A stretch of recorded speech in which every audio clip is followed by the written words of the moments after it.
introducing tonight's speakers and helping facilitate the Q&A. As a reminder, these Healthy Living Lectures are the result of Mishelle Bartlett's vision and hard work for the past 20 years in leveraging UAF's historic approach to community engagement and involvement. She's the advocate extraordinary for showing what the university can do to lift the quality of life in the community. In addition to this Healthy Living Lecture Series by community and state experts, please remember Summer Sessions offers 41 free evening events this summer, including tall timber lectures on Mondays with Fairbanksans who have served the community well over the generations. Coming up, Barbara Lando, Beth Byington, Teresa Reed, Terry Riker, Rod Inouye, just to name a few of the legendary local leaders. Healthy Living, of course, on Tuesday. Discover Alaska Lectures on Wednesdays with community professionals, and Music in the Garden on Thursdays with the Fairbanks Community Jazz Band. Probably 2 weeks ago, probably 500 people working hard. It was just a phenomenal event. Relative to the community connectedness of summer sessions, the same can be said for Foundation Health Partners, local owners and operators of Fairbanks Memorial Hospital, reaching back to 1967 when Fairbanks found itself without a hospital. And over 50 years ago, local leaders, many of whom were university leaders, led the effort to build a new hospital, which over the years has been recognized nationally as an example of the best of community hospitals meeting the needs of the community that it serves. Speaking of long-term relationships, this is a respectful reminder, these are lectures that are being presented on the ancestral lands of the Nace people of Middletown Valley. And with that, let me introduce tonight's Healthy Living speakers. Dr. Ann Zink, Chief Medical Officer for the state of Alaska since July of 2019. Grew up in Colorado, medical school at Stanford, residency at the University of Utah, former mountaineering guide, emergency medicine physician at Matsu Regional Medical Center in Palmer, has served as Chief Medical Officer for the state of Alaska for the past 4 years, and has been a friend to communities across Alaska and especially Fairbanks over these past 3 years. In addition to the clinical and leadership skills, Dr. Zink possesses an incredible ability to expertly handle all questions, controversial and routine. Going back to 2020, I first met Dr. Zink telephonically as part of one of her highly regarded rapid-fire Q&A sessions, and she handled 45 COVID questions in a 60-minute KUSC interview, and when there were great uncertainties about what we were facing. And like-minded and like-spirited, Dr. Mishelle Nace, key medical leader within the Town Valley Clinic and Fairbanks Memorial, widely recognized in the pediatric community of both Fairbanks and the state, graduate of the University of Washington Medical School, medical residency at UW Children's Hospital Medical Center, board certified by the American Board of Pediatrics, affiliated with the American Academy of Pediatrics. Dr. Nace has been in various clinical and medical leadership roles in Fairbanks since 1986, been affiliated with TVC for 27 years, recently recognized with others in the room, such as Dr. Mark Simon and Dr. Angie Ramirez, by Alaska Scouting as a Fairbanks legend and hero for their work with COVID. And that includes Dr. Williams. So together, Dr. Zink and Dr. Nace are two of Alaska's most effective and recognized leaders in addressing the COVID pandemic, both possessing the most delightful and disarming senses of humor of any member of the medical community I've had the pleasure of working with over 30 years. And so tonight, Dr. Zink and Dr. Nace will collaborate to address the broader health planning question of state and local collaborative relationships, improving Alaska's healthcare statewide and in your neighborhood. So with that, I'll turn this over to Dr. Zink. Awesome, thank you so much, Mike. And it's really great to be here. And we really want to make this as conversational as possible. I just have the mic, you can see Mishelle challenged me to a dance, which will not be happening. But she has 2 microphones on. And we really want to encourage just questions and conversation as we move forward, because I learn a lot from you all, and I find that these conversations can be so much more impactful. So thank you for the invitation to come up here. I just saw Dr. Jay Butler, who was a regular to these series before. He sends his warm regards and was sad that he couldn't make it up. And we actually right now have Dr. Walensky from the CDC who's in town. And so we challenged her to come up so that we could do federal, state, and local but unfortunately her schedulers had other plans, and so she wishes her best wishes to you all, but we were talking about just that really important connection between what happens at the federal level, what happens at the state level, and what happens really where the rubber meets the road locally. And many people I see in this room, as well as who I get the honor to present with today, are the local heroes who actually do that final mile and make the actions happen. So we're going to kind of talk through a series of things on improving Alaska's health overall. Again, I'm Dr. Zink. I'm the Chief Medical Officer, and I started off as a practicing emergency physician, really kind of helping to deal with the turbulent waters of injury and illness and pulling people out in their time of crisis. But I quickly realized that if I was going to care for my patients, I must care for the larger systems of care.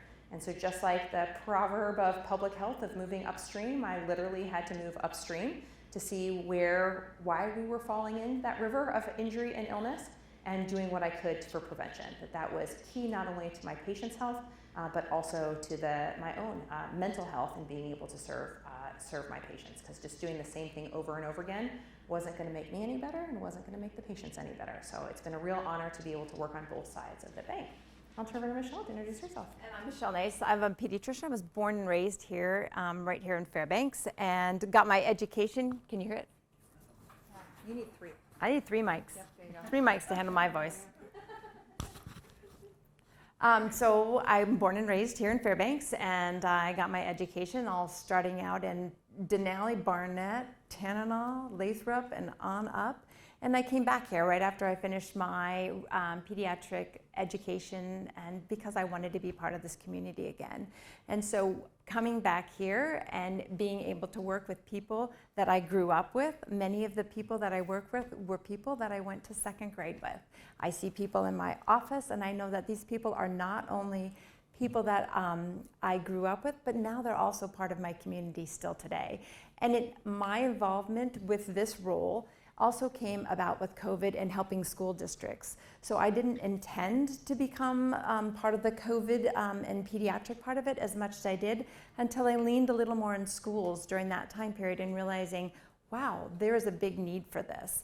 So being able to partner between the educators, those that are bringing our children up and providing their education, with the medical side of trying to keep those kids healthy and allowing them to be able to attend school and learn in that environment is what our goal was, and there was a meshing of it. And through that, I found a great partnership with the state and Dr. Zink, and so it was a great entrance to be able to do some of the public health work now that I do for the state.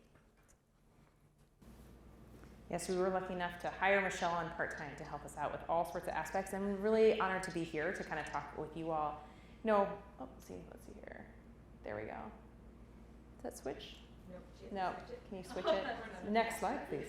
Okay. It's a gorgeous day, and I really appreciate you all being here. I was kind of like, I hope no one shows up, because then they're outside playing, which is really important. So we'll get through it. We can even take questions outside later at some point, but just really need to do a land acknowledgement. It's an amazing landscape up here, and it's always an honor and privilege to be here in the land of the Nace people and along the Lower Tanana River. So I'm going to talk a little bit about the strategy. Thanks, dear, for changing the slide there. I sometimes like to think about all the many widgets that happen within healthcare. Everyone's got a solution, and there are a lot of problems. In this country, we spend more per capita on healthcare than any other developed nation. And unfortunately, our life expectancies are going down and are at the lowest compared to any other developed nation. That's a problem. It's a lot of money that we're spending on healthcare without getting the outcomes that we need. I oftentimes think that's because we have a separation between healthcare and public health. And we don't need a public health system and a healthcare system. We need a health system. And we need a system that promotes health and wellness and self-sufficiency. And that's really the mission of the department. And so how do we get there? We use this plan called the Healthy Alaskans Plan. This actually started in 1994 as kind of the chief strategy for how we wanted to improve health. This comes about from a series of community involvement members. Some of you may have been involved in this process. And every 10 years, we sit down and we say, what are the best evidence measures to make Alaskans as healthy and well as possible? What do we know in the data? What do we know in science? And what can we do? And then we create a chief strategy plan. And that chief strategy plan is called Healthy Alaskan. Right now, we're in Healthy Alaskans 2030. And you can take a look at it on the website. Every year we look at those metrics and we say, how far have we come? What are we doing? How can we move further to try to hold us all accountable? It's not something I knew about very well prior to coming into this role. It's something that I try to bring up now in every single conversation I do. I rowed crew in college, and I think about all of us having our oars in the water to move forward. And if we each have our oar in the water of Healthy Alaskans 2030, we'll be able to move much further together. And so that's why I bring it up. It has both Alaska Native as well as total health improvement plans. It's unique in the fact that it is tribal and state run together. It's unique in that sense. Other states, it's not the case. And again, with those evidence-based metrics.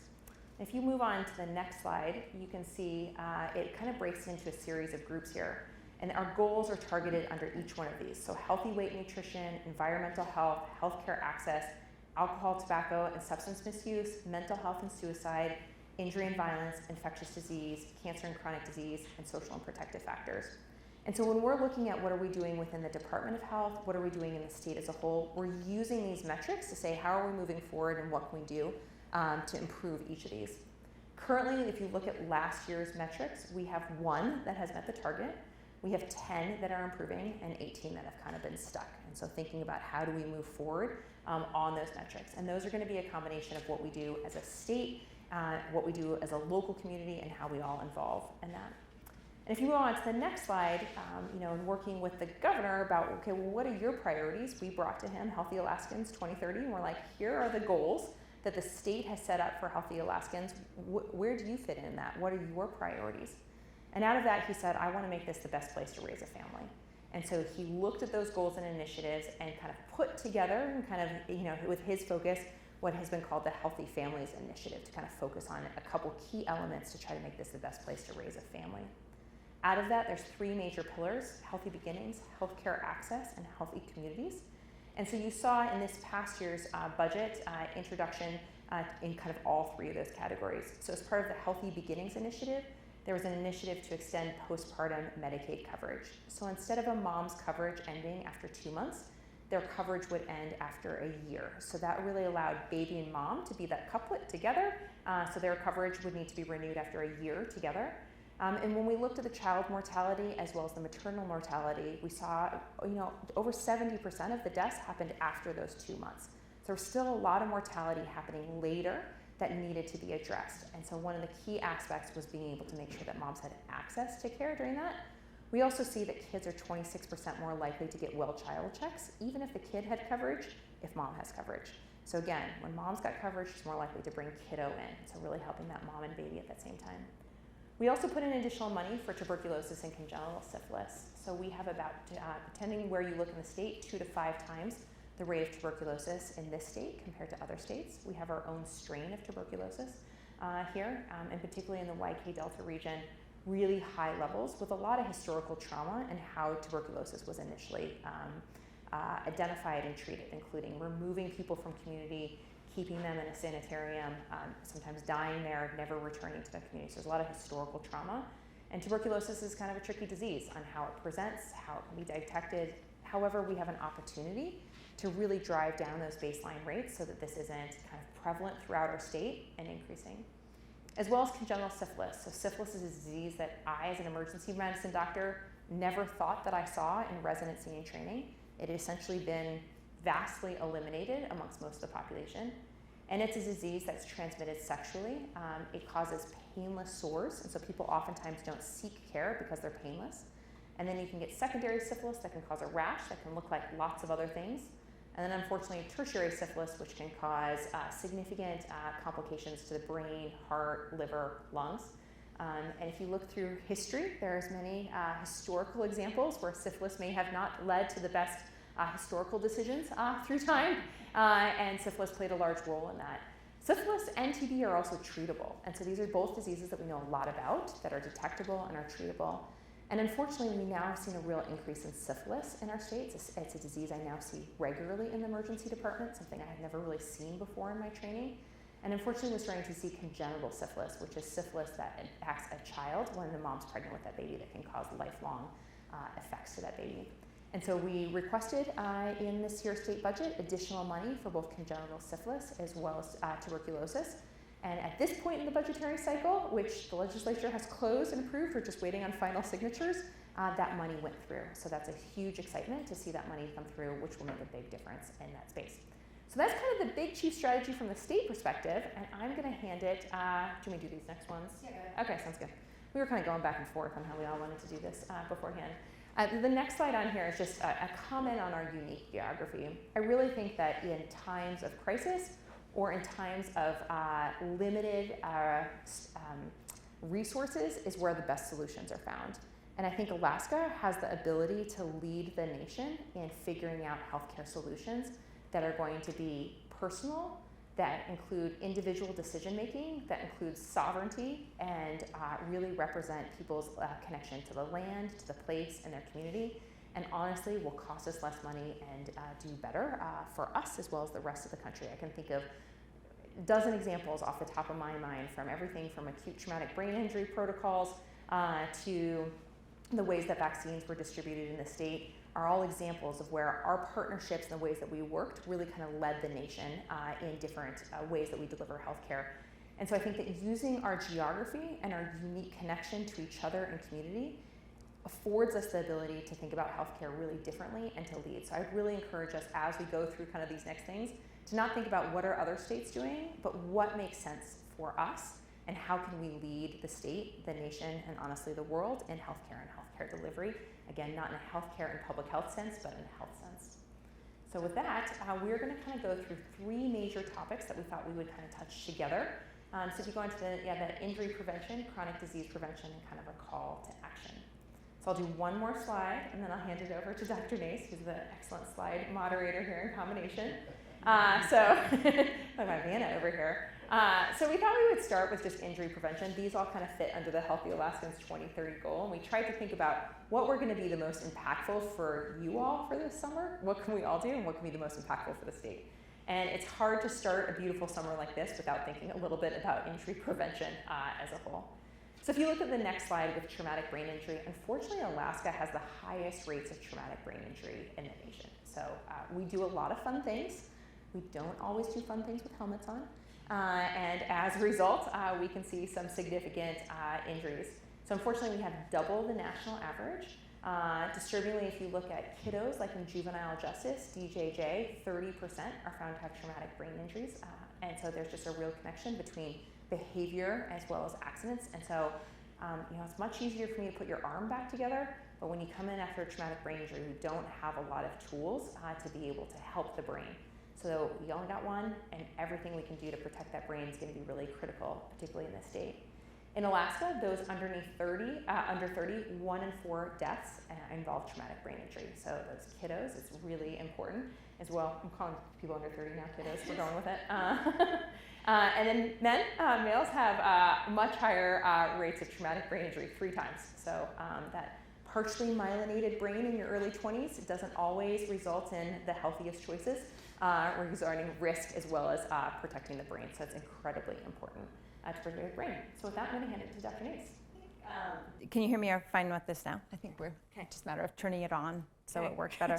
So when we were talking about traumatic brain injury, there are a lot of different ways in which you can get it. And we're kind of dividing it up into areas of unintentional falls, suicides, and motor vehicle crashes.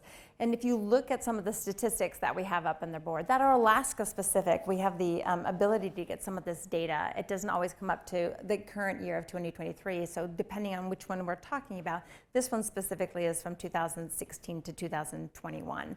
So if you have unintentional falls, if you look at TBIs, the traumatic brain injury, are almost half of what are the hospitalizations, leading to hospitalizations. And if you take that older age group and you look at the deaths, the TBI deaths, it's 72% of those over age 85. So it's a significant part of what can affect the older population. If I take it down to motor vehicle crashes as well, it's the most common cause in that younger adult age and teenage age. So when they're first getting their licenses, getting that independence, getting out on those bikes, those ATVs, those snow machines, and also getting their permit and licenses, that is a time when we see increase that. As well as they age up through that time period, we will see more as they are able to do more of those adventure type things that we see in Alaska. So one of the things I'm talking about, and we're going to talk about suicide and dive into it a little bit more, but one of the things that I wanted to talk about is that what are some of those things that we can do locally? And by locally, I mean in your house, I mean in your neighborhood with your friends, and what are some of the things that you can do that can affect some of those things that we're seeing? So if we look at unintentional falls, and I go back to unintentional falls, we see blips of where you see increased rate in those first few years of life and in those last few years of life. So if you're looking at those younger kids and how you avoid those kinds of falls, it's different safety type of features. It's gates at the top of the stairs. It's thinking about guards and keeping them away from falling into areas, because those unintentional falls are usually a result of just not knowing what they're getting into and thinking they're more able to do than what they are able to do. So those things that you can do to be able to protect those children at that age. In that older age group, it's a little different story. As people get older, differences in your balance. There's differences in your ability to sense what's around you. You have a different ability with your eyesight, with your hearing, to use those senses. So things that you can do in terms of helping out people looking at their homes. There are things on the CDC guidelines, there are things at Alaska State that you can go and how do you check someone's house and go through all the safety features with someone who's older to make sure that there aren't areas in which puts them at higher risk for falls. Carpets that might slide, stairs that aren't covered, and doing that with that older population can help prevent some of those things. It's also a matter of being physically fit. How can you help encourage those who are getting older to continue using their physical activity, to continue by using those muscles, walking, moving around, you have better balance as well. So working at both in that older age group and that younger age group and that older age group can make a difference. As far as making a difference for motor vehicles, it's also about education, keeping your vehicles in top form, educating children who are learning to drive. They learn the most by watching you. So when you're talking to them about not being a distracted driver and we're drinking our lattes and texting on our phones, they're learning a lot by what they're watching. So how can we be a good example for them and help them understand the most safe way that they can be to be able to do that? Last thing on here is just a little bit on defending your brain. So I kind of mentioned earlier on helmets and just making sure that kiddos are wearing helmets, and we're all wearing helmets, just as Mishelle had mentioned. They're watching us and everything that we do. And so we have a whole program within the state, including free helmets that we try to get out in different ways. So we have some grant programming that looks that way. So if you are working with an ATV or snow machine group and are interested in having more education about helmets and helmet use, just let our team know. And we'd always be happy to partner with you all to make sure that kids are thinking about their helmets and wearing them. We kind of pulled out suicides a little bit separately from this. This really fits into the unintentional injury category, although they can be very intentional as well. Just because these are unfortunately really increasing cases within the state, and we wanted to take just a little bit of a deeper dive, because unfortunately Alaska's numbers here don't look good, and we need to all do more in this space. So looking at this next slide, you can see the annual suicide mortality rate in Alaska, and you can see that compared to the US. As you know, Mishelle mentioned before, some of these data are a little bit old. It takes a while for some of them to come back in. But you can see this gray line here is the US as a whole, and it's been fairly flat. And you can see the blue line up here is Alaska. And it's kind of varied a little bit. So 2018, it came down. 2021, it went up slightly. 2020, it kind of came down a little bit. There was a lot of conversation about like early in the pandemic it had gone up. Interesting, Alaska did not see it go up initially, but we saw it coming up a little bit more in 2021. Right now we're seeing a lot of fentanyl overdoses, and a lot of those can be a little bit hard to tell if it's an intentional or unintentional overdose associated with suicide. You can also see that there's a big geographic variance in what we see within the state, and so you can really see kind of the central and southeast regions are our lowest, and unfortunately kind of the YK and the Norton Sound region are our highest rates of suicide. And unfortunately, suicide does tend to be a little bit more of an epidemic here in the ways that we see it come about. So in large cities, you'll see much more individual cases. Unfortunately here, we get a community, and particularly some of our smaller communities, one child will commit suicide and it will sometimes trigger a whole event. So we've had kind of these kind of mass suicides in different communities. And so we've been spending a lot of time as a state thinking about how we can help to reduce this risk of suicide. Going on to the next slide, there's some more data that I think helps us to kind of understand a little bit better. It's important to note that suicides and suicide attempts have really different epidemiologies. So if you see suicides, those who actually complete suicide, 79% of those are male. So much more male prominence in committing suicide, much higher rates of firearms, particularly with men. With suicide with firearms, there's about a 90% success rate, so 90% of people end up having a fatal suicide attempt with suicide. When you look at all other types of suicide attempts, it's about a 10% fatality. And so most suicides are thought to be impulsive in nature. Someone's in crisis at that moment. And so the coupling between being really overwhelmed and being impulsive in that moment with a very lethal mean, like a firearm, is what can really lead to really high rates of death associated with it. So we think a lot about how do we decouple those two? How do we kind of move those two apart to try to decrease the impulsivity as well as that kind of lethal means in together? And it's very different than when you look at suicide attempts. In suicide attempts in the emergency department, 69% are female. So we see a much higher rate of women coming into the emergency department with suicide attempts. We see men are more likely not to come in and are actually completing suicide. So kind of different epidemiology with different ways to intervene. And if you look at this looks at over time. Oh, one back slide, thank you. So this looked at 2018 to 2021, and this breaks it down by age group as a whole. And so you can see the bulk of suicide attempts happen in this 20 to 40-year-old age group. And unfortunately, you really saw a real increase in that 30 to 39-year-old attempt range. So the last kind of 2021 really hard on this 20 to 40-year-old age group in many ways. We also saw a real increase in our older age group, so 70 to 79 over the last 4 years. Kind of we've seen an increase in suicide attempts and kind of in our older age group there. Interestingly, you still see pretty high rates of suicide attempts all the way down to these really young ages, so 10 to 19. So, even younger kids are kind of higher at risk, but you see this kind of peaking kind of around that 20s to 40s age range with suicide attempts. And I just really want to emphasize this last point, and that is that 9 out of 10 people who attempt suicide and survive do not go on to die from suicide. So the vast majority of people who attempt suicide once end up getting help, end up getting support, and never go on. So I think sometimes we think of it as this fatal thing that once someone's attempt, they're going to find another way, and the data does not support that. If we can help people in crisis at that one moment, we may really save their life long term, and that's not how they're going to die. And that's why we're going to talk a little bit more about suicide prevention. Am I on that one? Or are you on that one? I'm on this one. Sweet, I'll do this one. Okay, yeah, sounds good. So the state has been working closely with the Mental Health Trust to do what we can to build out resources. One that has happened nationally is 988, and so 988 is a number that you can text or you can call. So particularly our younger age groups didn't want to call, didn't want their name associated with it, wanted to be able to text at 2 a.m. and to be able to get help. And so 988 is routed to Alaskans, actually here in Fairbanks, to help to answer and respond to that number. There is a system that if there's too many calls, that can then be bumped over to the national 9888 call so that there's always someone available. So sometimes those are answered by non-Alaskans to be able to respond. We're trying to build out the crisis response team in general so that we can then couple that with support. Fairbanks has also been leading the state in our mobile integrated response team. So you guys now have a mobile integrated response team. So if someone calls 911 or 988 in a mental health crisis, a mental health clinician team can be dispatched and respond instead of the police, instead of EMS. It's much less intimidating to see people in like normal clothing rather than like EMS and CPR clothing. And they actually saw a 79% decrease in presentations to the emergency department because they were able to stabilize at that moment in that community and connect people to help.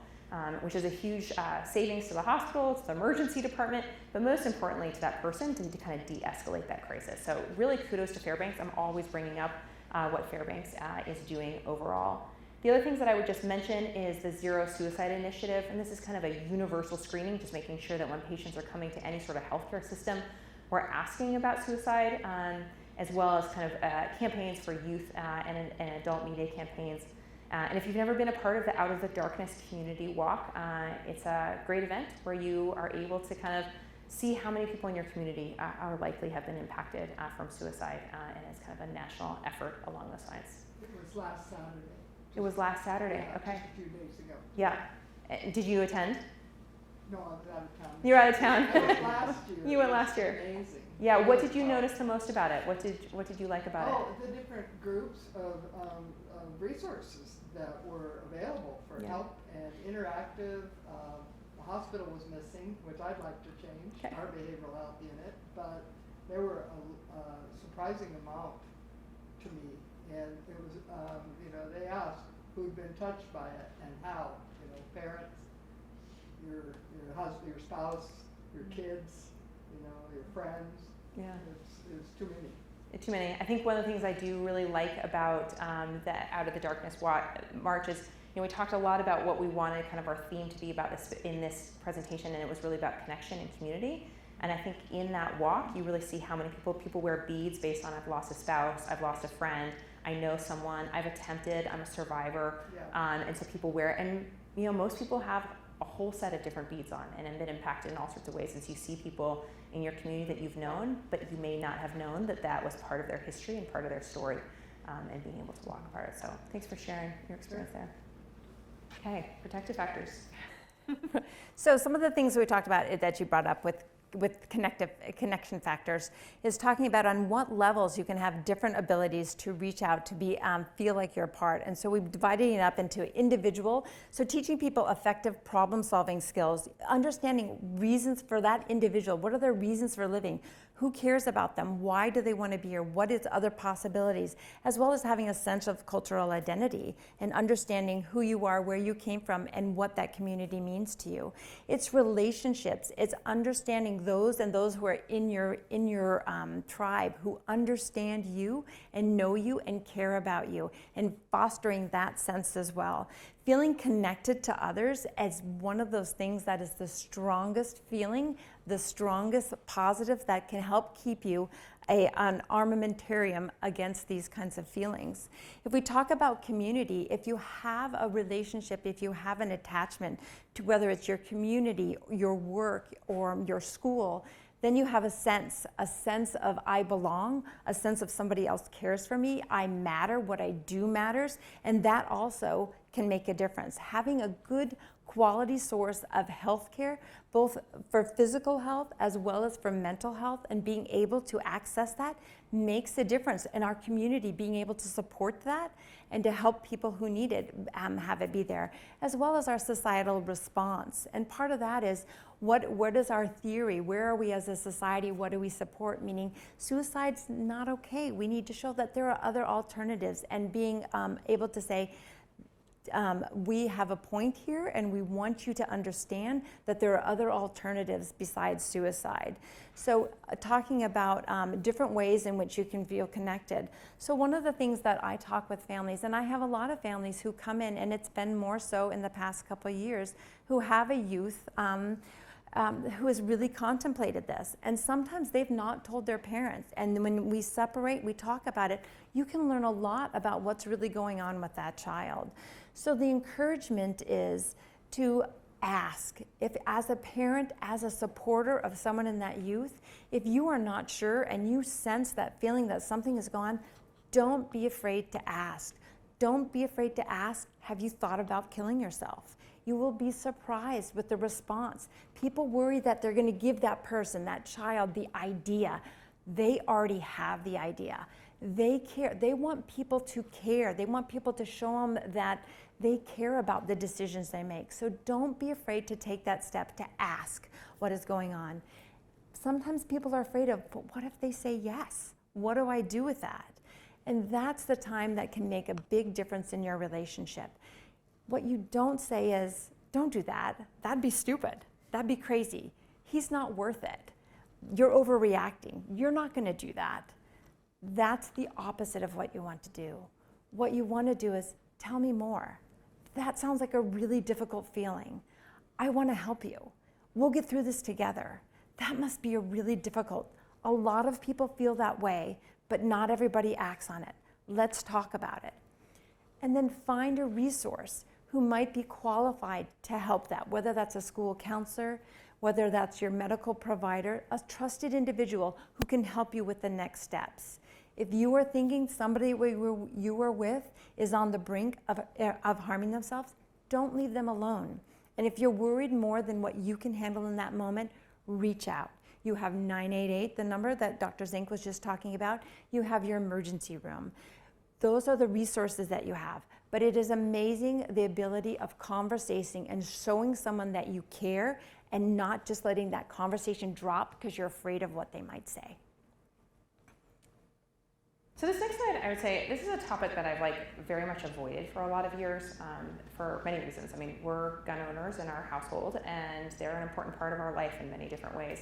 But I think the data is really clear that if we're going to talk about suicide, we also have to talk about gun safety, simply because there's so much connection between that lethality and the action. And so that's why we've started to bring it up kind of in these conversations. We have to be honest about what the data is and share it so that we can make decisions collectively as well as individuals on what we want to do and what we can do to really decrease the rates of suicide in this state. It's interesting, if you look at so here's a nationwide number, so I'll also kind of start nation, I'll talk a little bit about the breakdown. But here's the number of deaths that you see from firearms. And so this was in youth between the ages of 10 and 24. And unfortunately, this has become the leading cause of death in our youth across the nation. And that's changed. So, prior to 2019, it was motor vehicle accidents. And this has been a real uptake. There was a New England Journal of Medicine article that came up fairly significantly over this. So fire injury is the leading cause of death for ages 0 to 19 in the US, surpassing motor vehicle accidents. And Alaska has the highest rates of youth suicide in the nation. And so here you can see on the youth firearm deaths where you're going to see the highest rates. Interestingly though, if you take out youth and you look overall as a total, the Pacific Northwest and Alaska, it's predominantly suicide is what we see, versus the Southeast, it's predominantly homicide. So you see really different epidemiology where you're looking in the state as a whole and as in the nation as a whole. So if we're thinking about what makes sense for Alaska, it's really thinking about firearms and thinking about suicide, because that's what our epidemiology here shows, which is very different than the national as a whole and the Southeast. So just I think as we continue to look at this data and understand it, understanding our society, understanding our resources is really important. And along those is thinking about what we can do. I'm going to hand it over to Dr. Nace to talk a little bit about safe storage, but before we kind of dive into that part specifically, I just want to highlight a couple other things specifically. There was an interesting study from Philadelphia that showed when the community invested in garden space, the homicide rate and suicide rate decreased.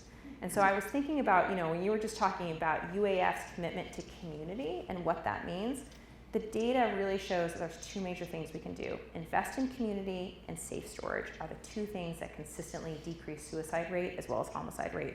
And that's been shown both in urban as well as rural environments as a whole. So I just wanted to thank you all for investing in your community and the amazing community of Fairbanks, because that makes a role in that space. And then I'll hand it over to Dr. Nace. Yeah. Okay. So one of the things I wanted to also point out is what Dr. Zink had brought up earlier about decoupling, and if they have studied with people who make the decision, and about suicide, finding a gun and using a gun. Similar to in that impulse moment when you feel like there's nothing that you look forward to, there's nothing you just want to escape in your moment, and you have a gun there, that impulsivity is enough to make it happen. And I akin it to understanding if you are doing a certain kind of diet and you're trying not to have dessert, and you don't want to have that dessert. But if that dessert is sitting right there in front of you, you have ice cream in your freezer, you might eat that because it's right there. And in that moment, it's just a craving and you want it and it's there and you justify, it's fine and it's okay. But if I have to drive to the store and go get that ice cream, there's less of a chance that I am going to have that ice cream. And so by taking these steps to get those things, those guns, those pills, out of an easy access for someone who might use them has made a huge difference in their ability to then take that next step. So as she was talking about gun storage, so the recommendation, if you choose to have a gun in your home, consider the idea of keeping the ammunition separate from the gun, to keep the gun in a gun safe, to keep it away in a place, because kids are curious. That younger age group happens of deaths, of unintentional deaths, most when those in that toddler kind of younger school age, it's because they're curious. No amount of education you can give your child will take away the absolute risk. They just aren't curious about it. So if you take away the visual part of it, that will make a difference. For the older age group, those teenagers and that other age group, it's taking away the impulse. They've also done studies in terms of kids, do you know where the guns are? Asking their parents and asking the kids. Parents will say, no, they don't know, or they don't know how to get it. But when asked the kids, they can tell you right where they are and how to get it in there. So consider that when you're making a difference for that part. The other thing I wanted to bring on, and on his next slide, is talking about, we talked a little bit about what's going on in a national level. This is specifically going on the youth in Alaska. I think you go back one, yeah. There we go, thanks. Yeah. So we have this data that is specific to Alaska, which makes a difference because sometimes we are different than others. And if you look at those firearm related deaths, this is how, if you take a look at the numbers up there, they're talking, actually I have one over here, 355 in that time period. And you look at that, 20% of them, so 71 were firearm related for that part. And if you look at the number of ours that were accidents or homicides versus suicides, that's our Alaska. It is highest with suicides. So decoupling, taking away that impulse, take that next step, can make a difference. And if you see the last point, in 59% of those, the firearm was not kept locked. Anything that you would add there? Yeah, I mean, one comment this month on the other day is how many times have your kid found the Christmas presents? You know, kids are pretty good at finding things in general. So I just wanted to emphasize kind of that last point. I think the last two things that I would just share, and I know that, you know, we spent a lot of time on this side, and we'll get to the other topics as well. You know, I get the privilege of hearing different stories around the state. I think it's been one of the funnest parts about this job. And I heard a story the other day from a suicide survivor, and he had been encouraged to get a gun safe. He didn't think it was a great idea, but his wife talked him into it, and whatever, he locked up the gun, and it was fine. Well, one day he drank way too much, and he became very depressed and overwhelmed and thought there was no point in living. And so he was incredibly intoxicated and thought that he would take his life. So he tried to get into the gun safe, and he was unable to get into the gun safe, so he was so intoxicated. And he really wanted to get in it, so he took it out in the street, and he started to literally kick it down the road to try to open it, until he kicked it down through the entire town and became so exhausted that he sat down and went to sleep and woke up and was like, what was I thinking? And went home and has become a huge proponent for gun safety in his community because that impulse when he was intoxicated likely would have ended his life, and because that gun was stored safely. The other story that I heard recently that I loved was at a behavioral health AIDS conference. So particularly in rural Alaska, there's a lot of behavioral health aides. And a young gentleman was sharing a story about all the people that he had lost in his life from suicide. And he talked about how his grandmother always told him that nature will be there to heal you when you're ready to share what that looks like. And so when he felt very overwhelmed and he was suicidal, he thought he would try what his grandmother had told him. And so he went out to the tundra, and he sat there and he found this piece of grass, and he told his whole frustration and story to the piece of grass. And he felt better, and he came back the next day, and he said that that piece of grass had died. And he realized that all of that anger inside of him, and he had attributed it to the death of that grass, but he said, I realized that the tundra would regrow and would rejuvenate me, and I always needed to stay connected to that. And I thought it was just a really beautiful story, particularly in this land, in this place, a way that we can find rejuvenation and connection in different ways, and to being able to stay connected when times are tough. And one thing I'd also add about, and when going back to the youngers, who their firearm-related death tends to be unintentional, is that 1/3 of those are when they're visiting at a friend's house or a grandparent's house. And so we feel very comfortable saying, okay, Jack here has peanut allergies. Do you have any peanuts in your house? We ask those questions. It's also encouraged to ask that questions. Are any guns that you have in your house, are they kept in a safe? Are they kept separate? It's okay to ask those questions because there are a lot of parents who wish they would have asked those questions, but not wanting to, make that, it's a connection. But again, 1/3 of those are at someone else's house, including someone they knew or at a grandparent's house. So moving on to other causes of death, we're just really staying with the death and destruction theme here. We'll get into other things. It's just unfortunately we are really seeing a real increase in overdose deaths in the state. These are predominantly driven by fentanyl. So fentanyl is a highly concentrated opioid that's synthetically made. It's much cheaper to make and easier to ship because so small amount can be so potent. In fact, enough fentanyl to just cover the very tip of a pencil is enough to kill you. It's a medication that we use in the emergency department and in surgery safely. It is an opioid, so it does have addictive potential to it. But unfortunately, think about manufacturing illicit pills, a little bit like making chocolate chip cookies.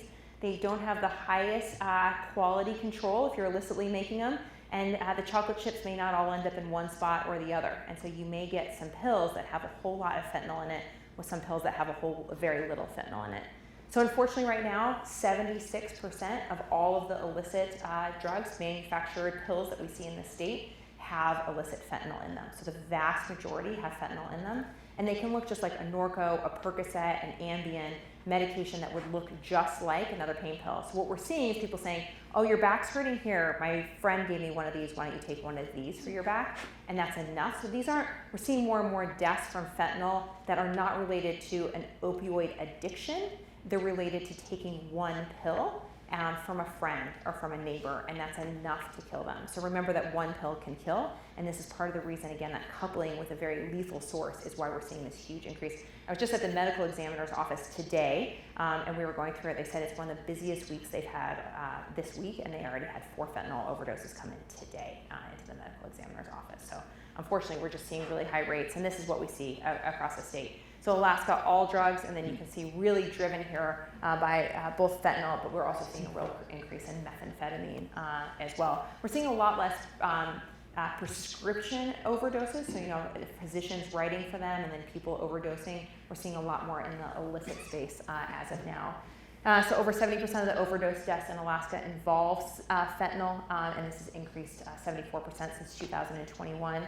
And this is just a reminder to carry naloxone. So naloxone is a medication you can just spray up the nose, and it can reverse an opioid overdose. So it basically pushes that opioid off of the receptors, and it can allow someone to start breathing again.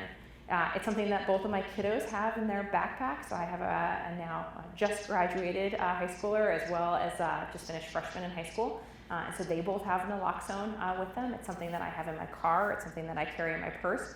I never know if I'm going to be at the airport and someone's going to be unresponsive. I know CPR, and so having naloxone just gives me one more chance to be able to save a life. So I think, unfortunately, we've really put it in this category of, oh, do they look like a druggie? Maybe I'll give it.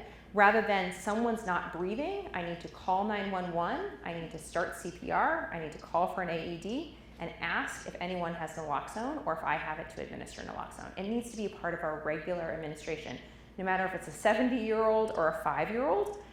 Who is unresponsive to be able to give someone naloxone. So encourage everyone to know CPR and to encourage carrying naloxone with you and giving it to others in that same space. So moving on to the next slide. This is like my favorite quote, and I bring it up all the time.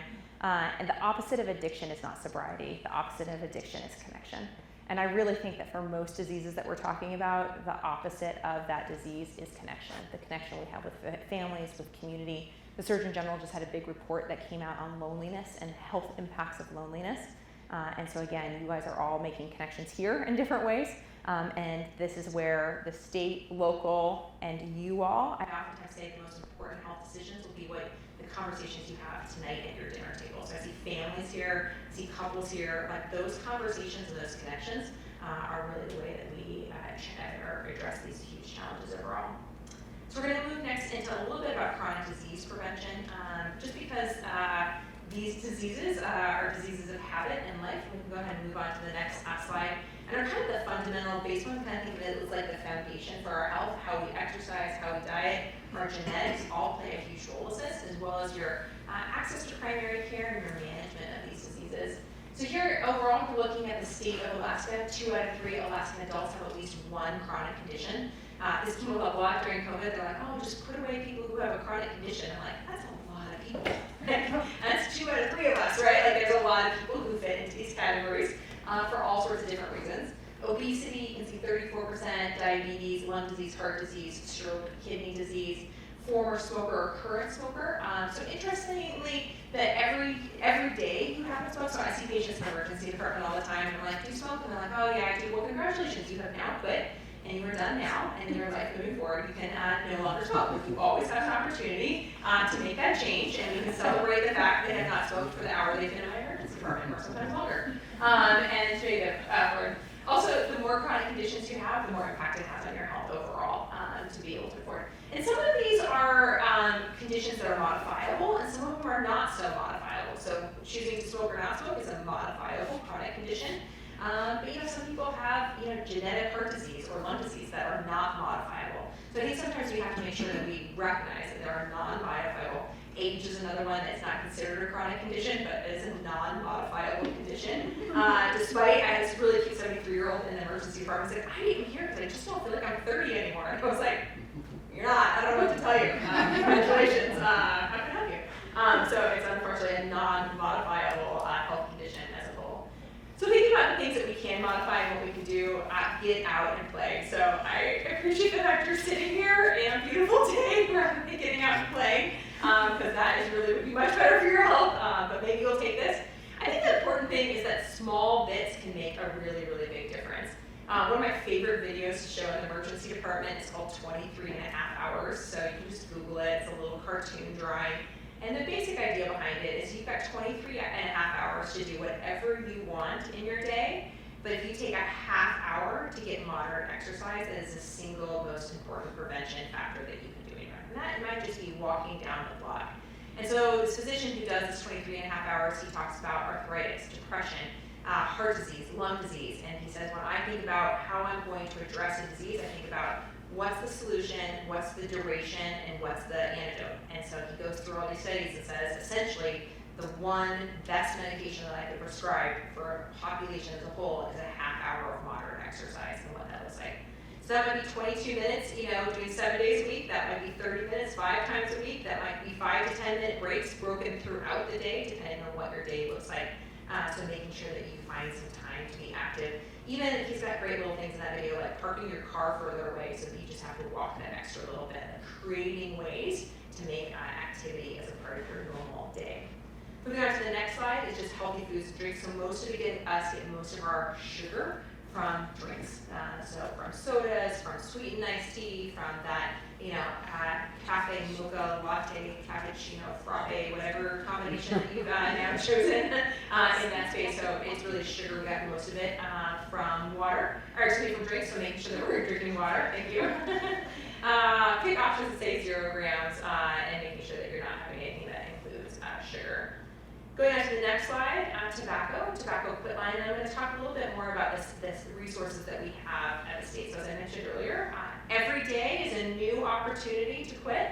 I think that we really need to do a lot more talking to our youth about vaping and the real health impacts of that, as honestly as well as marijuana. As the former Surgeon General used to say, this is not your grandma's marijuana anymore. We're just seeing really, really high concentrations. And whenever we aerosolize anything, getting it into our lungs and then having these really high concentrations, particularly marijuana, can cause significant delay in brain development. So I think that what was being used 40 years ago is not what's being used today, and unfortunately we're really seeing a large increase in vaping, particularly amongst our youth, and we need to be talking to our youth about that. These vaping and tobacco quit lines cover both, so you can call a quit line, there's text when ready, so you can text ready to 200-400, and there's a whole group of people who stand by. And this can be confusing to be like, what do I do? And there's so many things. So that's where I want to highlight this next part. And this is called the Fresh Start campaign. So our team really was like, okay, there's a lot of things out there. There's all these things you have to do for your health. What can we do to make this easier for Alaskans? So we looked across the state and said, where were our highest rates of chronic conditions?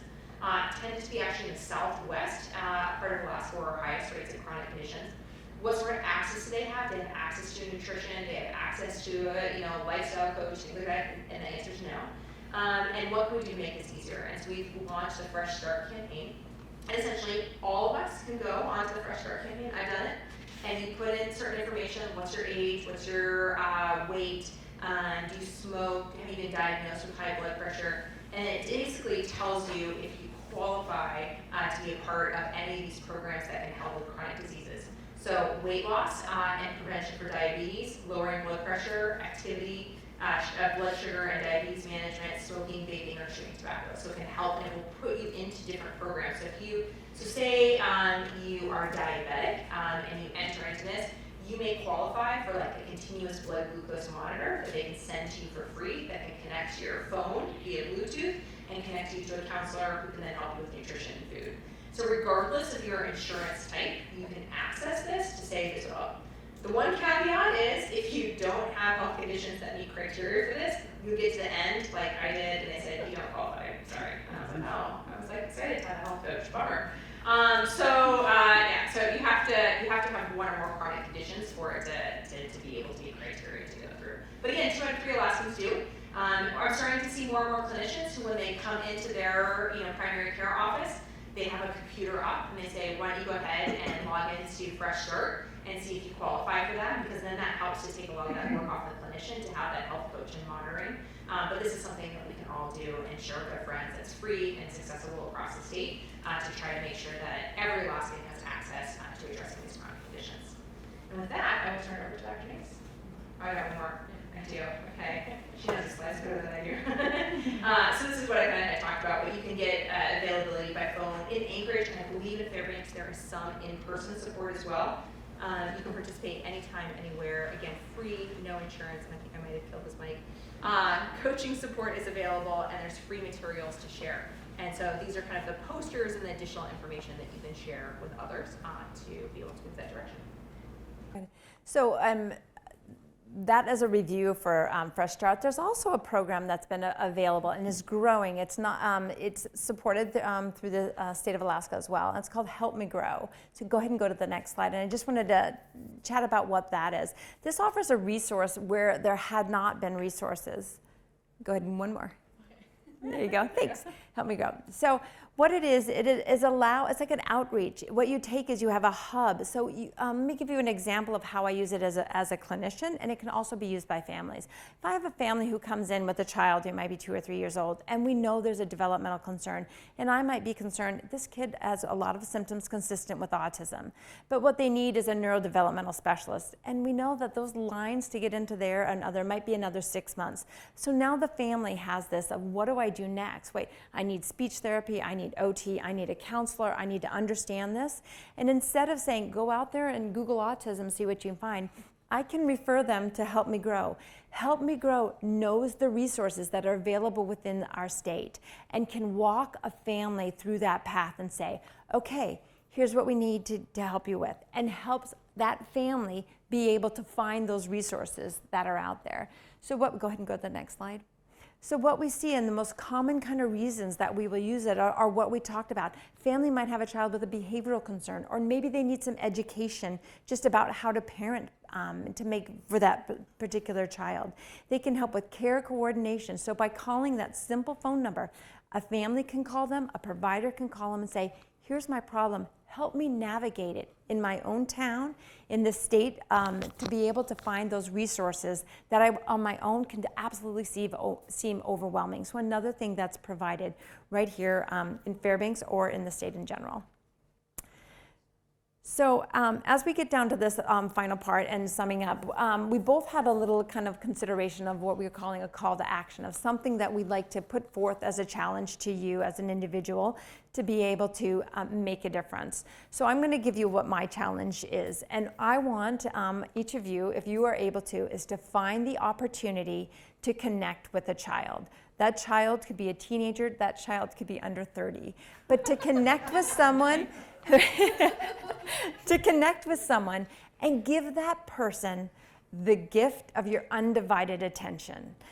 That is such a rare thing with phones and all the other things, but to look at them in the eye and listen to what they have to say. And I don't only want you to listen, I want you to listen without judgment. Let that child tell you about that idea that in the back of your mind going, this is crazy, not gonna happen. Just to listen to them and let them talk. And when they're done, don't get in there with your advice. Just listen to them and ask them a question about it. If you can't figure out a question, the line, you can ask my daughter, tell me more. I want to understand. And how does that make you feel? And what are you going to do next?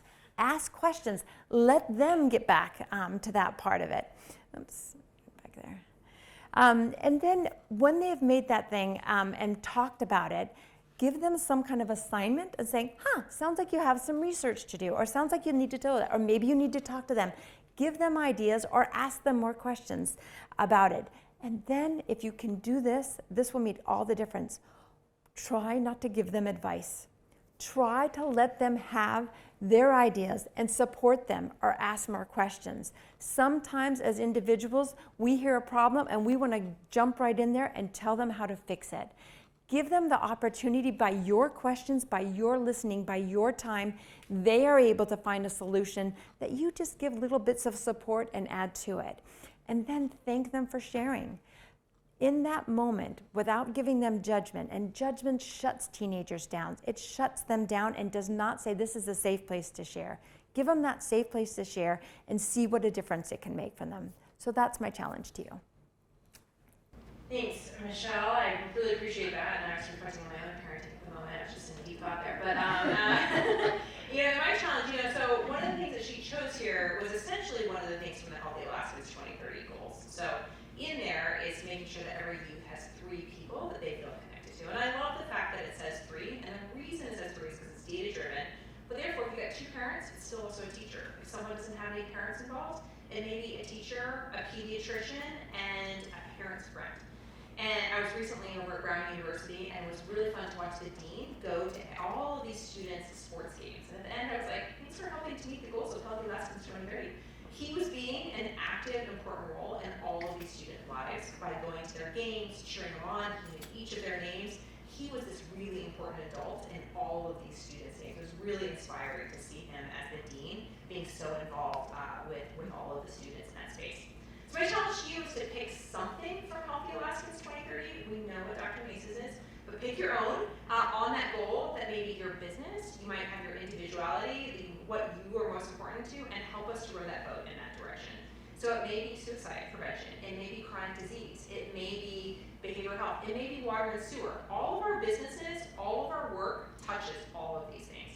I sometimes think we put health kind of over there, but healthy economies are built with healthy people. And you're going to have better employees and better workforce if you've got healthy people working for you. So I would encourage I do this at every town hall that I go to, what can you do in that space so that we can all pull that boat together. And then my second challenge is finding something for you. Something for you that is going to make your health better. Sometimes I think we wait for policy to make these decisions. We wait for other people to be able to do these things. Well, if I had access to this, this, and this, and this. But if we're all finding a way to improve our own health and well-being, to have our own boundaries, to making sure that we're taking care of our own health, our whole state's health is going to be improved. So 2 challenges for you all as we move forward. And now I challenge you all to give us as many questions as you want in that space, in the fast round, because really this takes all of us to be able to move forward. So thanks for listening, and really look forward to your questions.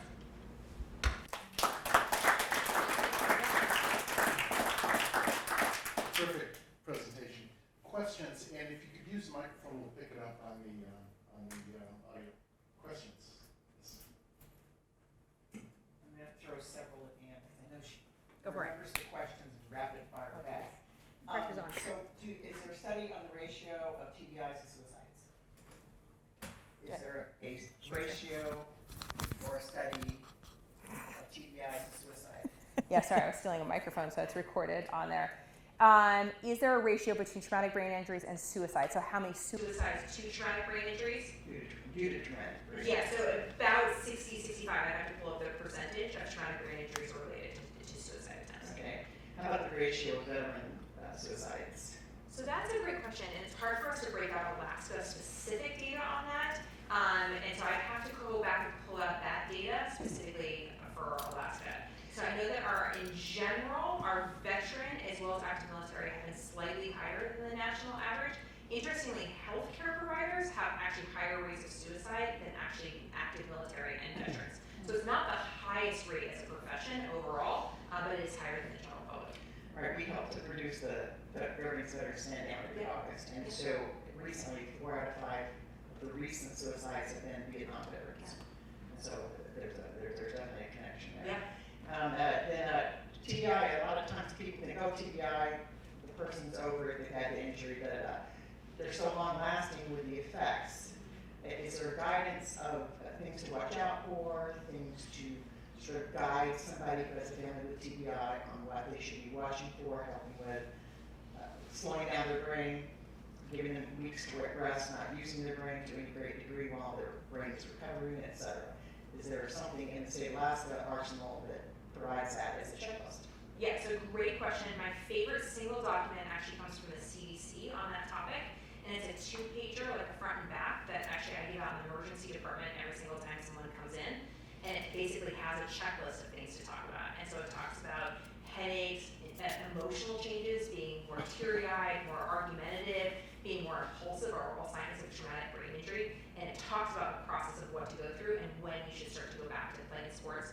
There is a concussion guidelines that the sports teams use for kind of clearance to go back. So it's another way to be able to kind of clear. But really the CDC closed head injury guidance, I think, are the best guidance to go forward. And I think it's really important to slow down with patients and talk about the importance of identifying those factors. I oftentimes talk about it in terms of hardware versus software. And so when I'm doing a CT scan, I'm just looking for a hardware problem. I'm looking for bleeding on the brain, but I'm not going to be able to see the software. But when you hit your head, oftentimes has disrupted the software, and that's going to take a while. And I oftentimes compare it to things like a sprained ankle. And so the same things that you need to do for your ankle, even though the bones look fine, including elevating it, resting it. I talked to you about kids about like using video games and that interaction. That's not resting it. That is continuing to use your brain to really resting that brain at the same time. Two more comments versus questions. Kevin Hines, Crack Not Broken, I've seen him. He was here several years ago. And he said, ask, in reference to talking to somebody, connecting, ask if somebody's okay. Yeah. Because if you don't ask, that means they might just realize that nobody's interested and go on with suicide. Just having that conversation is very important. But I also recommend mental health first aid. So whether you're in a work site setting or corporate setting or whatever, you need to take mental health first aid. It's an excellent series of classes. It's a day-long to 2-day-long class. I really appreciate you bringing that up. It kind of hits to, Dr. Nace's point about the importance of asking the space.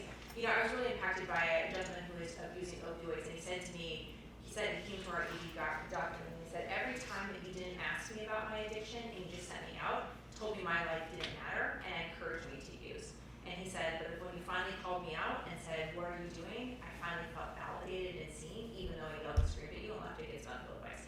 And I was like, good reminder in that space. And he's actually now this huge advocate across the state, does a ton of work, and has been sober for the last 10 years. God has gone back recently and is doing some amazing work in that space. It was a great reminder. Two questions. You mentioned that naloxone you like to carry in your car and your kids carry in their backpack. How does the average Joe Blow that's not in the medical field get naloxone to carry in their backpack? Yeah, it's a great question, so thanks for asking it. So we actually have a state standing order, so under my medical license I can write for it for all of you all. And so the state actually distributes it. So we bulk purchase it and we distribute it. So if you go to opioids.alaska.gov, Project HOPE is the project that actually distributes naloxone. And we have community events on a regular basis. And then the public health nursing here in Fairbanks has it. And you can just stop by there and pick some up as well. So yeah, we're trying to get it in schools. My dream is that every AED would have epi, naloxone, and a tourniquet attached to it. It's a dream still to be dreamt. But our hope is to have naloxone readily available. The other thing is 80% of naloxone is paid by grant funding across the nation, but it's also covered by insurance. And so your provider can also just write for you for naloxone. Maybe you can get it from a pharmacy as well. So some states have required that any time an opioid prescription is written for, naloxone is also dispensed or written for at the same time. And the federal government, FDA, just recently came out that naloxone will start to be over the counter, and so then you don't need a prescription for it as well. So that hasn't started to show up on the shelves. My concern for that is there hasn't been a lot of competition in the market, and so it's still about $50 a pack, so it's not cheap in that space, and I don't think people are going to go out buying it at that price range. So we got to do a lot more as a country to drive down that price point, but we supplement that, and we're using some of the opioid settlement funds that are coming in to purchase naloxone so people have access to it. So simplify that, if the mother wants to get some for her kids and she doesn't know where to turn, practically speaking, what should she do? Yeah, so she can go to the local public health nursing center. She can go to opioids.alaska.gov and request it. And some schools, she can request it from her school. One more question. Back at the beginning on the second slide, I think it was efforts that the state's made towards public health. The third one was the Department of Health Savings. Can you tell me what that is? Yeah, great question. Good pickup there. I'm going to went through that one really quickly. We asked for a position for an Office of Health Savings, really to think about what ways we can better streamline healthcare delivery within our state to try to decrease costs and improve health. That was not funded kind of in the recent legislative session, so we're trying to do that work in other ways. Part of it is just there's a lack of capacity within the Department of Health to be able to think creatively and really thinking about how we can think with our partners to move that direction. Fortunately, CMS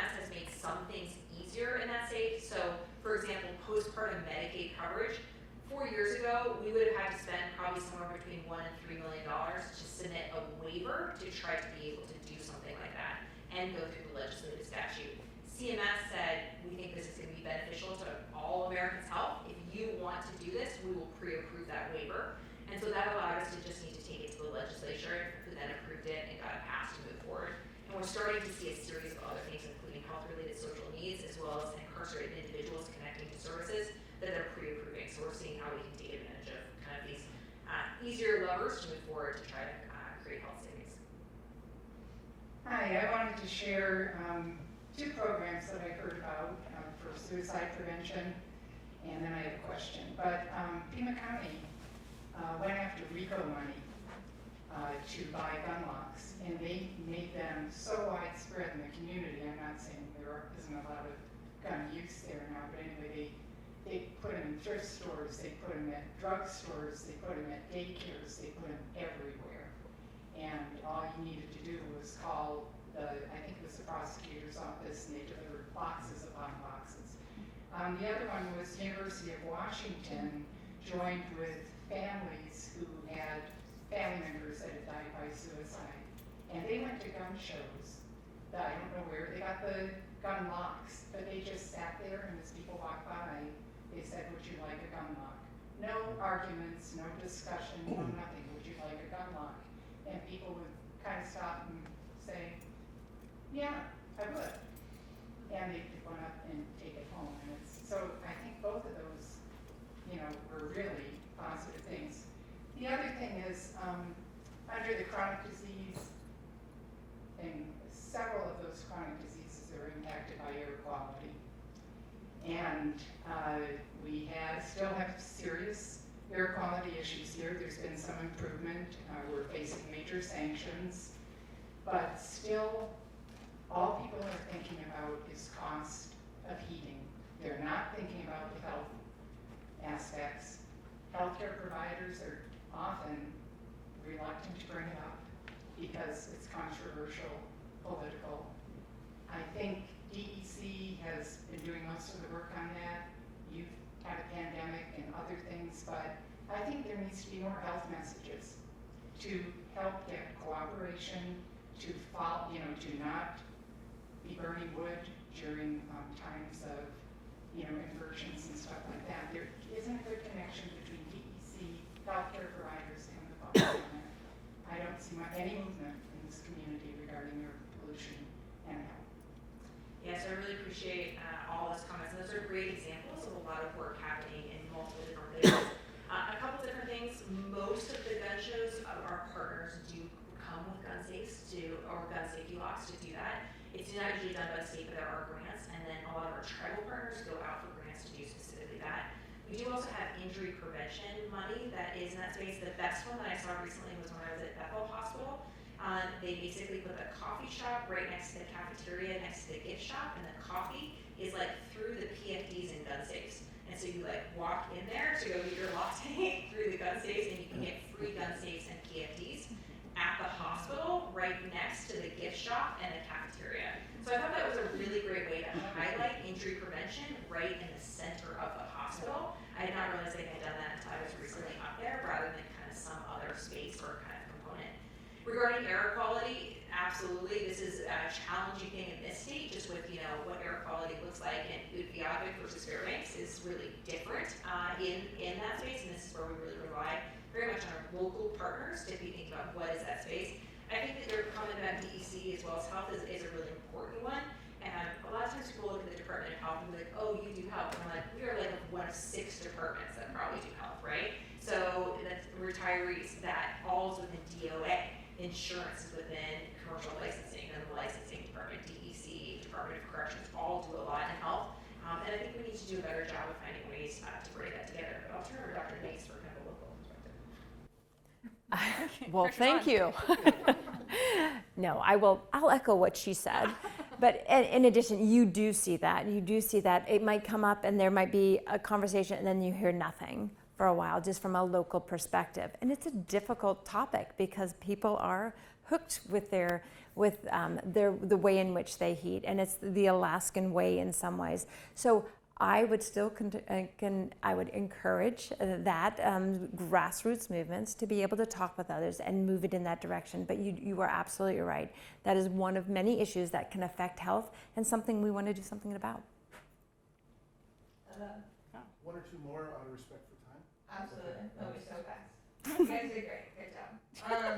My question is about 5150s for involuntary hospitalizations, specifically with a psychiatric hold, which often end up with a lot of trauma in the person who is hospitalized.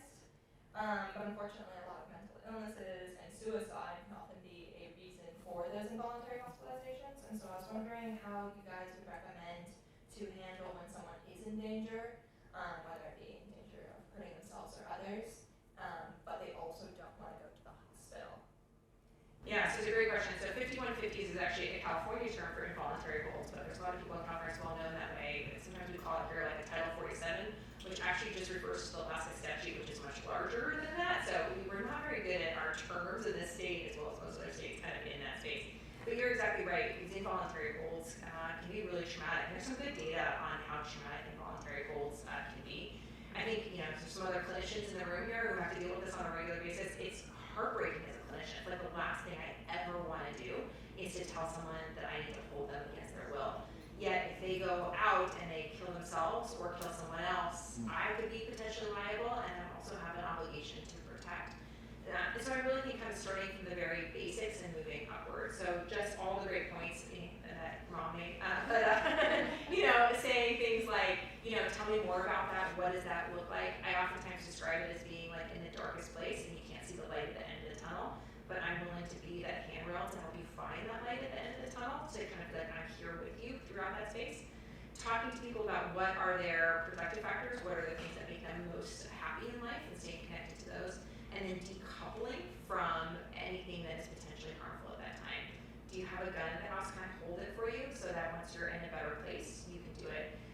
Safety checks, as well as kind of creating safety guidelines. I mean, most of the time when people come into the emergency department, we're setting up a series of safety protocols with them. Do you have someone that you can talk to? Can we make sure that your home is safe to be able to go back to? Will you contract for safety? When you feel overwhelmed, who are you going to call and to be able to make those things? I think as a caregiver, it's important to not take all of that on yourself as well. And I think particularly, I see this happening with my daughters who are kind of, will have friends who are suicidal, and like I feel responsible for my friend, and that can be really overwhelming for them. So creating a team of people who can do that. So I'll be this person today, and I'm going to have my friend be able to do it tomorrow. Who else can we call into this space to be able to kind of create that safety? And also as a caregiver, to know that you aren't fully responsible for that person. I've shared the story publicly before, but my sister committed suicide at age 26. And she was really depressed. She was suicidal. She got hospitalized twice. I don't think either one of those hospitalizations helped her in many ways. I think it was quite traumatic for her. She was very committed to her mental health. She was seeing a counselor on a regular basis. And I think her depression really was just very severe. I think we all have questions and thoughts and regrets of what we could have done. And I even having gone through that, don't have perfect and easy answers in that space. But I think having a series of people that can be able to reach out for help can be so much more impactful, if not as impactful as coming in, and then seeking professional help in that space, and for both yourself as well as others who are supporting. And I think a lot of our teenagers are carrying this burden of supporting their friends right now, and I think we need to be checking on all of anyone under 40, based on the data as that number goes up and up, to be like, are you caring for someone who is struggling with suicide or not, and supporting each other as well as kind of that last picture with that. But no, anything else you add? I think, Oh, sorry. Wrap it up. I would just go back to the same thing in a summary, is making that connection. Having them understand that they matter, that they are valued, and that they make a difference. And so doing that what you can on a level in an everyday environment, not just when it's a crisis, but do it on the other times as well. maybe one more? About the SARS. Hi there. In 1981, one of my cousins was in Appalachian, Alaskans, and maybe it's a sapphire that might put the parameter and it eats your skin. And I had a whole bit of bone on both legs. Very surprisingly, it was a fellow in the jungle who cured me with a leaf that would kill with parameter very effectively, very quickly. And of course, when I got back to the States and stopped at the hospital for what happened, whoever I talked to thought I smoked a bad batch. But at the, later I got at Mercer, the same that a lot of people did, working out in the gym. And it didn't occur to me until afterwards that what cured me from leishmaniasis would possibly cure Mercer. So I talked to Dr. Andrea Ferranti on the West Coast about it, explained why. He agreed absolutely. He was setting up his lab to perform experiments, and then Eli Lilly hired him away. So I don't know what happened. We still have the plants in the West Ridge. My question actually about cancer was a woman in Modena, Italy, who a doctor watched a patient and was devastated by it. She ended up moving to Paris, which she lives now, but she came up with a blood test, which you probably know a lot more about. The test for 50 or 60 different types of cancer, many of which have no other test. Okay? That test is available not only in Europe, but now it's available in the States through Galleri. It's a blood draw, costs about $900, which I found out at another company. One test, who does a blood draw, I'm not sure what we're saying. My question to somebody on the hospital board, who'll be here tonight, but his wife just got COVID again. I asked them actually to talk to the hospital board. They were interested, but nobody's pursued it.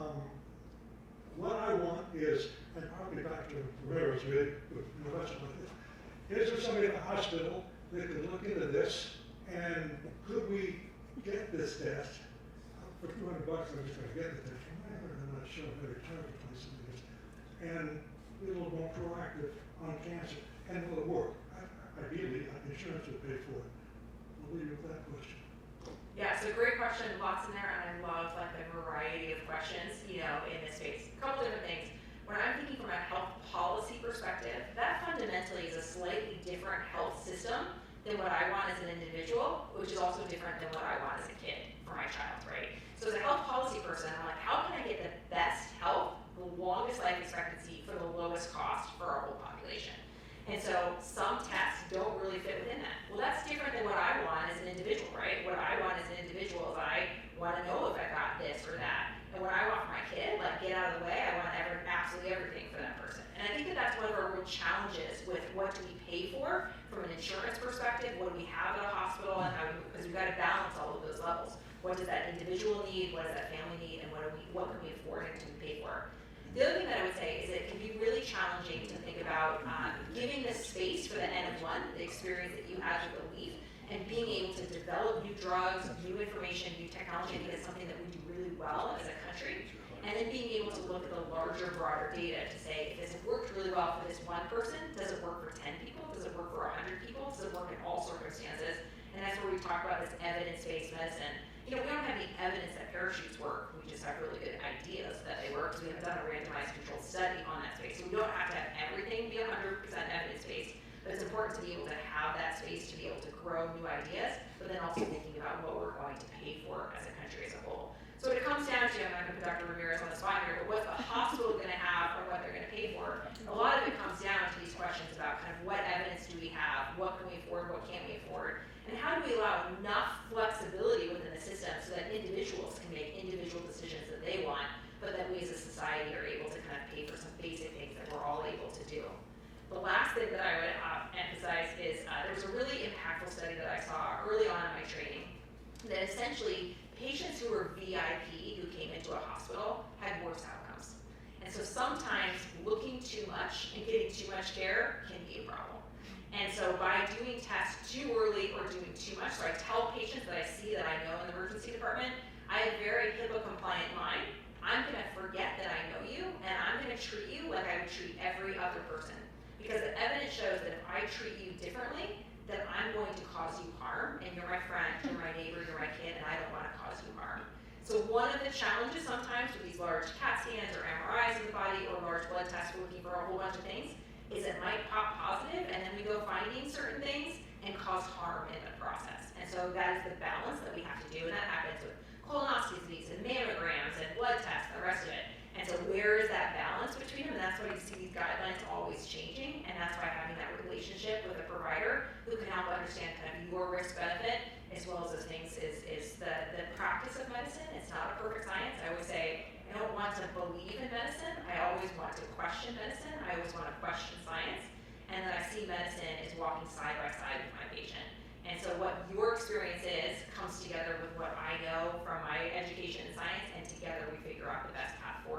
which is going to be different than what the hospital needs as a whole. So I appreciate you bringing up those stories as we all continue to think about a system.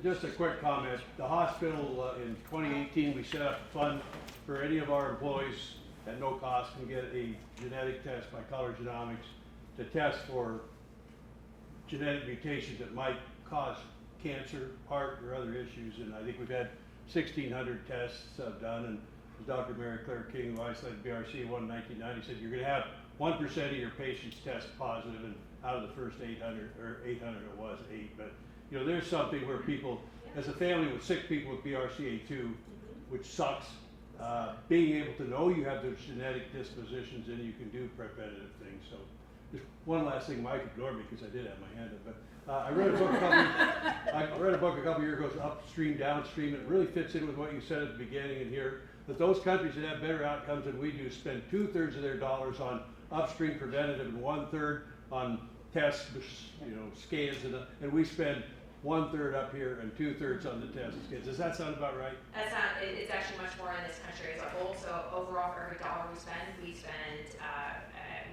somewhere between 89 to 93 cents per dollar on the last part of the care. So we spend less than 10% on that. And you're exactly right. When you look at other, particularly industrialized nations, they spend way more on prevention, way more on community health workers, social work, connection to community, and these preventative measures, be it air quality, be it connection to family and community, rather than kind of when people get sick. And that's the way that we need to think about changing our system. One question before, thanks. Michelle, do you still have that ice cream? I do. Very healthy ice cream. All these people gave up this beautiful sunshine, so we have a treat for you on the way out. And with that, to Dr. Zink and to Dr. Nace, we're privileged to have you here speaking to us